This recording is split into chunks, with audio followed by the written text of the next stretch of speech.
Well, good morning, everyone. And once again, welcome to another live Facebook and then soon to be podcast. The Doctor is in podcast. We're so appreciative of you folks joining us. Good morning, Rosa. I'll say hello to a few. John, friend from Elgin, Illinois. Mike, friend from Wawa. Jeanette, it was your birthday yesterday, Jeanette. And from our staff, Andrea from Niagara Falls. Mark, good morning to you. Rosa, good morning. We appreciate it. Kim from sunny Florida. Good morning, Kim. Beth from coast to coast, guys. All around the world, really. It's amazing. I go on afterwards and people are saying hello from all over. Evelyn and Nellie. We appreciate it. Thanks so much, guys. I am going to blow your socks off this morning with this headline. Yolande, bonjour, Sherry, and Mary Jane from Connecticut. Good to have you on with us. Helena and Fran from Tillsonburg. Good friends. Linda from Saint-Jude, Quebec. Bonjour, Linda. Jordan.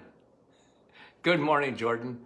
Hey, Jordan is doing her dissertation very soon for her master's degree. Good for her. Jordan.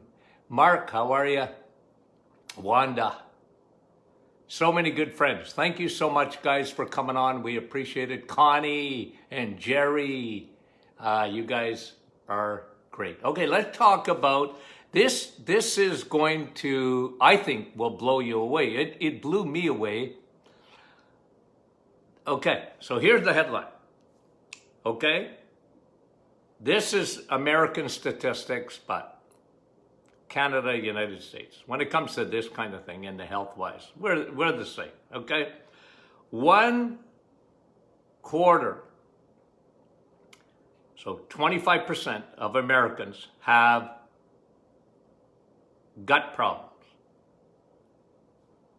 And 1/4 of Americans have GERDs, that's acid reflux. So here's the headline. Half, 50% of the population in North America have some form of digestive problems. Now, guys, I don't know about you, but I would think that is, well, it's really a tragedy, but it's more than that. It is a true epidemic. 50% of the population, half the population, have trouble with their GI, their gastrointestinal tract, either in the upper part, stomach and acid reflux, or their lower gut, IBS, IBD, Crohn's, ulcerative colitis, diverticulosis, bloating, cramping, never feel good in the gut. How many people, even this morning, with us this morning, can identify exactly what I talked about? You know what takes away from your quality of life? Think about that. Is digestive issues. My gut. And you know what? It's no fun under the sun having digestive issues, acid reflux, or lower GI problems, constipation, diarrhea, problems. Half. That's the headline this morning. Now, I want to talk to you about why we have these problems.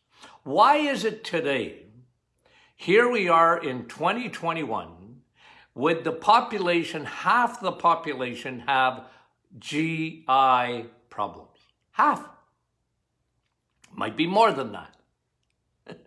It was certainly more than that in my practice. You know, obviously people come to see a doctor, they got problems.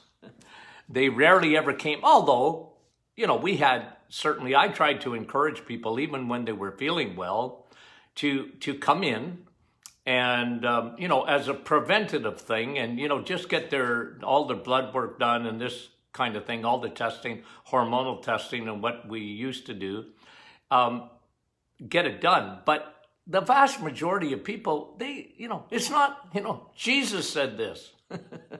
You know what Jesus said? It's not the healthy who need a doctor, but the sick. Now, he was talking spiritually. But physically, it's not the healthy who need a doctor, but the sick. And imagine half the population. According to this new research, half the population have some form of digestive issue. And I'm going to tell you the number one reason. You guys already know this, but I'm going to say it anyways.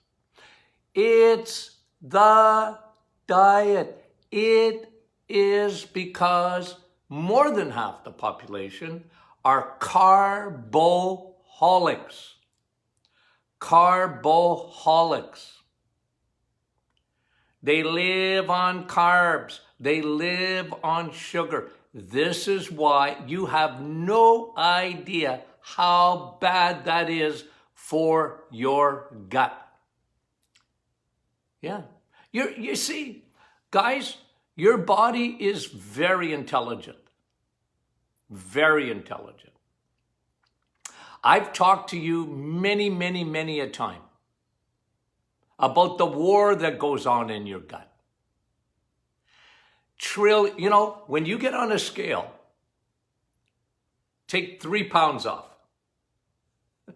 Okay, it's a good way to start, isn't it? Jump on a scale and take 3 pounds off. You know what those 3 pounds are? Bacteria. You got 3 pounds of bacteria in your gut. Remember the war. The war that goes on in your gut between good and bad. Good, bad, and ugly, I call it. Wasn't that a movie? The good, the bad, and the ugly? I think it was a movie. There's a war that goes on. The problem with our diet in this day and age especially, when children especially, are feeding the bad guys. Sugar feeds the bad bacteria. It feeds the bad army. Your crappy carbohydrates feed the bad army. And guess what? Whatever ones you feed are the ones that win. Okay? What are you feeding? If you're feeding your bad guys, guess what happens? Not only is the bad army, they grow. The good army is being defeated. And then, and I've mentioned this so many times, but you rarely hear this, guys. When you talk about leaky gut, when they talk about bacteria, they talk about the war between the good and the bad, and it's all true. What often isn't mentioned is that third invasive army. Yeast, fungus, candida. It's called in medicine Candida albicans. And you know what? I have to bring you a little bit of this because you won't hear it. You rarely hear it. I try and, hello, doctors, GI doctors. It's yeast, baby. They can't see it. They're not looking for it. And they don't treat it. They don't, oh, you got digestive trouble. Yeah. Why? Candida, fungus. Look, and sometimes parasites. You see, you can pick up a parasite, and we're surrounded by it. We don't live in a pristine environment, nor should we. You don't want to be living in a pristine environment. There's going to be bacteria all around and parasites all around. As long as you have a good army in there, your good bacteria will win the day. But if you only feed the bad guys, and sugar especially feeds yeast, fungus, that takes over your gut, upper and lower. Yeast don't care. It's a bad, bad thing that happens in the body. We talked about yesterday on question and answer. What is Dr. Martin's protocol even for MS? Well, think about MS. Think autoimmune. It starts in the gut. It's a yeast infection that takes off into the bloodstream and gets into the brain. That's what MS is, and that's what Parkinson's is. The diet. Don't feed the bears. We're told in Northern Ontario all the time, like the government must think we're stupid or something, Like there's big signs on the highway, don't feed the bears. Well, I don't go around feeding bears,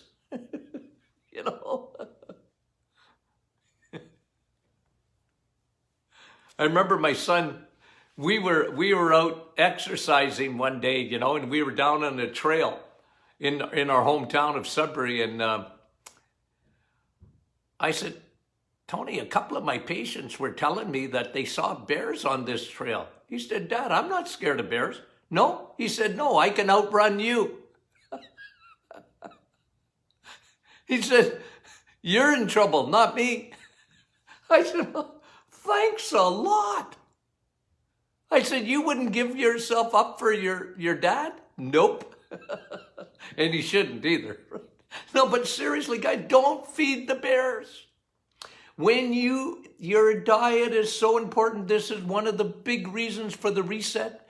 It's amazing what happens in your gut if you don't feed bears, you don't feed yeast, or you don't even feed parasites. Parasites love sugar. They love crappy carbohydrates. It's the number one reason. So when you read a statistic that says 50% of the population have digestive issues, you have to start with changing the diet. So you got friends, you got family, you have people that that have digestive issues. I don't care what digestive issue they have. Oh, doc, I got acid reflux. Ooh, it is sugar. 90-something%, guys. 90-something%. Once they get rid of sugar in their diet, it's amazing how much better GERDs gets. Because, again, repetition. When your body has acid, when your stomach is making more, it's because, first of all, it doesn't have enough. And then the reflex of your body's so intelligent. Well, you're not making enough acid. I've got to make acid. Your stomach is a furnace, guys. But when you feed your stomach sugar, never mind what it does to your blood sugar, never mind what it does to insulin, but it lowers your acidity in your stomach, and your stomach overreacts to that. And now the proton pumps start pumping up acid and it's going up your esophagus. Have you ever had acid reflux? I haven't had much acid reflux. I haven't had much in my lifetime. Thank God. I got a good stomach. Really. But every once in a while, when I eat at night or whatever, and I've been, being a bad boy, I get acid reflux. And you know what? It ain't no fun, It's terrible. But it's the body screaming, hello, hello, I want to get your attention. Listen, Linda, quit eating crappy carbohydrates. That's what your body's screaming. It's a reflex. Your body's trying to help you out. Hey, would you change your diet? Not easy, is it? Not easy when you're a carboholic, but you're feeding. Okay, so when you have GERDs, when you have that acid coming up, your body's just yelling at you. I often talk about SIBO, small intestine bacterial infection, okay? They call it SIBO. It's not bacterial. There might be bacteria there, but it's not bacteria, guys. It's yeast. It's amazing what happens when you get rid of candida. And you will get rid of candida by taking probiotics, digestive enzymes, and don't feed the bears. Don't feed the bears. Diet. Half the population. I feel sorry for young people because they have been lied to, right? They're being lied to every day. Oh, make sure you have cereal because you don't want to have bacon and eggs for breakfast. Make sure you have your cereal because Frosted Flakes are great. No, they're not. They're great to feed yeast and give you digestive issues. So the number one reason is your diet. You need to change the diet. The reset actually gives your gut a rest. It does. For 30 days, you give it a rest. You give it a rest. So important. You're only feeding good guys. You're going to refeed and build the good army of your bacteria in there. Remember that war that goes on, okay? Sugar in the diet. Sugar in the diet. Number two, the number two reason, number one is your diet. Here's another one. Especially in early life, antibiotics. You know what they're saying about COVID now? I've actually got a headline, but I'll read it to you after. You know what they're saying about COVID, the virus? Is if anyone has to go to the hospital for COVID, and I understand the protocol, but let me just explain it to you. What they're doing is because they don't want you to get secondary infection, right? In the lungs and whatever. They have COVID. It's a virus. Antibiotics do nothing for a virus.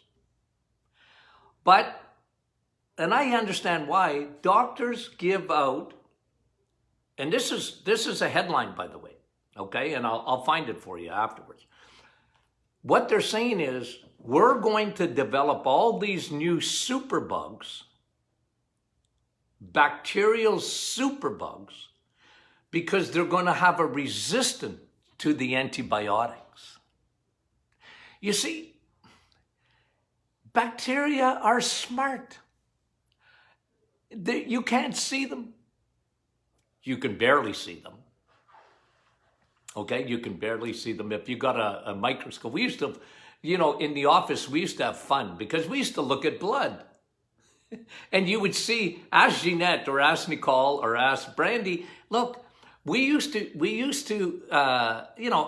say, because every once in a while you get a real show. And I say, you see that bacteria? Yeah, a little wee thing. Okay. A little parasite.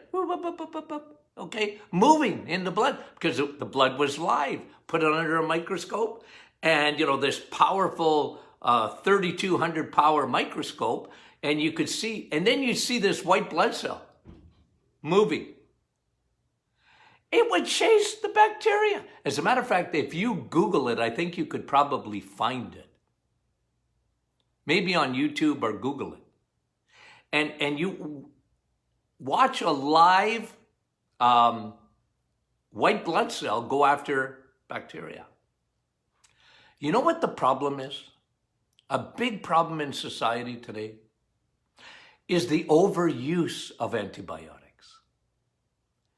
And bacteria are smart. They develop a resistance to it. This is why you have such superbugs. They're called superbugs. They're resistant to antibiotics. You know what the word, look, please don't take this the wrong way. I don't mean it the wrong way. I mean it to give you the truth, but don't take it the wrong way. You know where the most dangerous place in the world to go is? Afghanistan? No. I don't know. Venezuela? No. Where's the most dangerous? The hospital.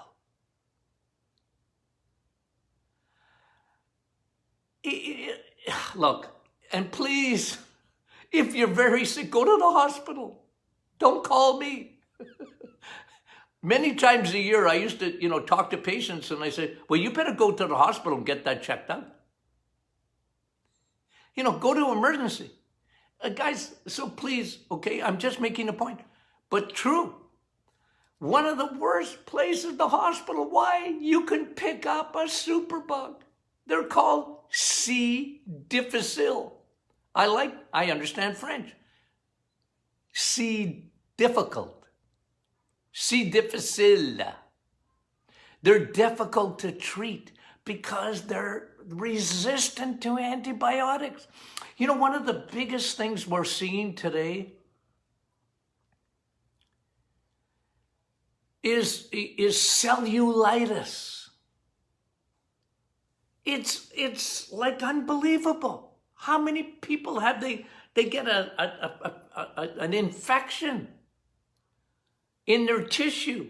You can, it can go up with a little cut in your finger and then it starts to take off into the arm. You could lose your arm.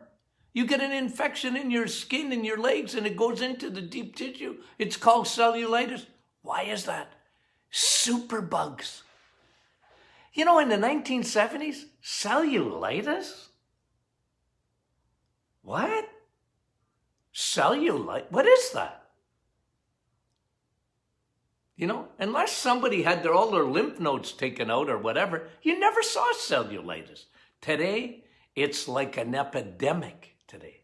Why? Superbugs. Antibiotics are a double-edged sword, guys. They save your life.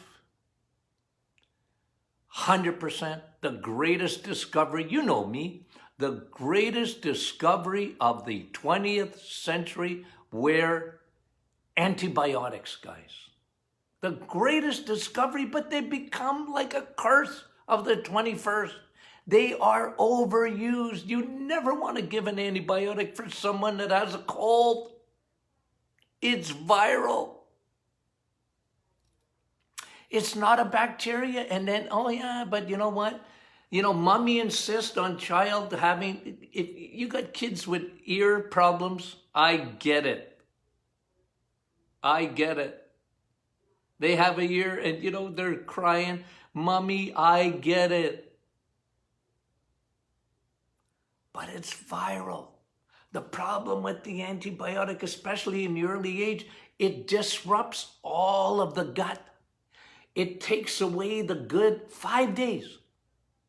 5 days of an antibiotic destroys all the good bacteria, and now you get an invasion. You can't see it. It's microscopic, but I'm telling you, it can take over your gut. Well, I'm telling you, it's at the root of all autoimmune disease. Why do we see so much autoimmune today? Antibiotics. Now look, please, don't misquote me or misunderstand what I'm saying. They will save your life if you have an infection. What choice do you have? You have to take an antibiotic. I'm not against that. But understand, even with your child or your grandchildren, if they're taking antibiotics, please, please, please replace that bacteria. Replace the good guys. People ask me, Doc, who should be on probiotics? Everyone. Everyone. There's a blood test. Prick your finger. If it comes out red, if it's any other color, your blood's any other color, it's not for you. But if it comes out red, you need a probiotic. So, 2 things. 1, diet. Don't feed the bears. If you want someone that has Crohn's, ulcerative colitis, diverticulitis or diverticulosis, IBS, when a doctor says you got IBS, by the way, oh, you have IBS, irritable bowel, well, doc, I didn't have to come to the doctor to find out that my bowel was irritated. Usually when they say IBS, it's because they don't know what it is. Guys, it's usually one of those 2 things. Your diet, antibiotics in your past. I was a big guy in practice with history. Give me your history, give me your history, give me your history. Lots of antibiotics in your life? Oh yeah, well, Doc, I had a lot of urinary tract infections and, sinus infections. And, every year I would get a real bad sinus infection. I had to take an antibiotic and, oh yeah, I get it. I understand that. Yeah. And now you have all sorts of other issues. It's a double-edged sword, guys. Double-edged sword. And I feel for people that got digestive issues. They got a very tender, very, very finicky gut. And they have to be careful. And let me close with this, and I probably have to do 2 sessions on this. Okay, what else notes I have? Yep, I got to do 2 sessions. But you know what? Let me make a blanket statement. If you have digestive issues, okay, put your hand up. I've got digestive issues. Variety in food, I tell people that's overrated. Ask the girls. Here's what I used to say in the office, probably 20 times a week. Rope in your diet. What do I mean by that? Quit eating a variety. Oh, Doc, I love this, I love that, I love this, I love that. Yeah, but it doesn't love you. It doesn't love you. Take your diet, and I know you love variety. But if you lived 100 years ago, do you think you just, you had the variety of foods?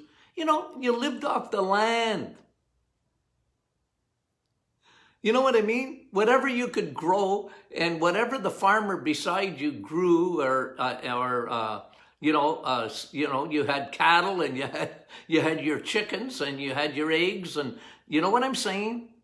Like today, we got variety. Oh, Doc, I love a variety. I love, I'm so tired. Listen, you know how many times I hear this on the reset? I get so tired of eggs, meat, and cheese. Eggs, meat, and cheese. I'm tired of it. Why? I'm never tired of coffee.